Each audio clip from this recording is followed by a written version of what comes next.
Yaani injili ni uweza wa Mungu. Injili ni mamlaka ya Mungu. Injili ule upendo wa Mungu. Katika kitabu cha Mwanzo sura ile ya 3, sura hii ya 3 inaonyesha anguko la mwanadamu.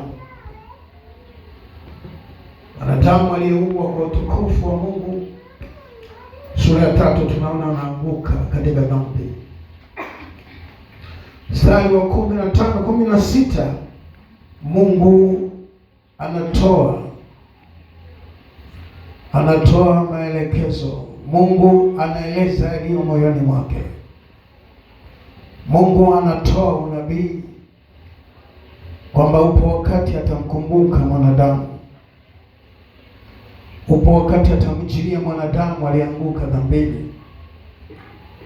Upo wakati Mungu atamtafuta mwanadamu aliyepotelea mbali.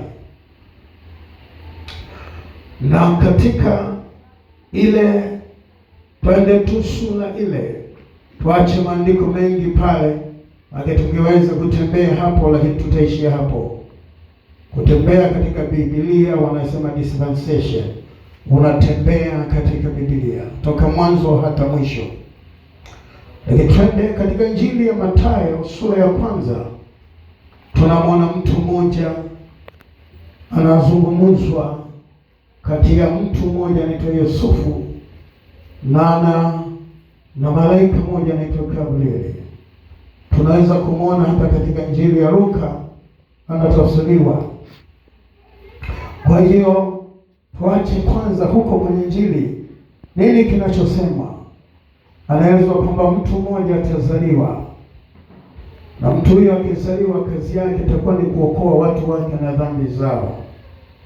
Wana mstari wa 21 katika Injili ya Mathayo sura ya 1.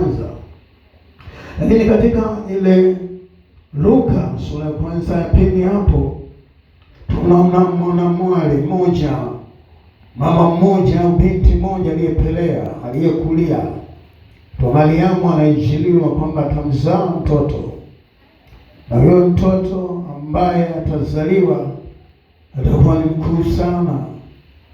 Kila Injili inamtaja kwa namna yake Yesu, na kama tungeanza kutaja hapo bado nako muda hautatutosha, lakini tutaangalia muda mwingine, huenda tukaona Injili ziko 4, zinaelezea, zinafafanua, zinatoa hadithi fulani, zinasimulia hadithi. Kwa lugha rahisi tungesema, ukianzia kitabu cha Mwanzo mpaka unapokuja Malaki, kuna hadithi inasimuliwa kwamba huko mbeleni yuko mtu mmoja ambaye ndiye hasa hadithi atatokea duniani. Mtu huyo Agano Jipya linamsema. Hadithi za Agano Jipya zinasema hivi: mtu huyo alitokea na si mwingine, anaitwa Yesu. Injili ni habari za Yesu, Agano la Kale, Agano Jipya.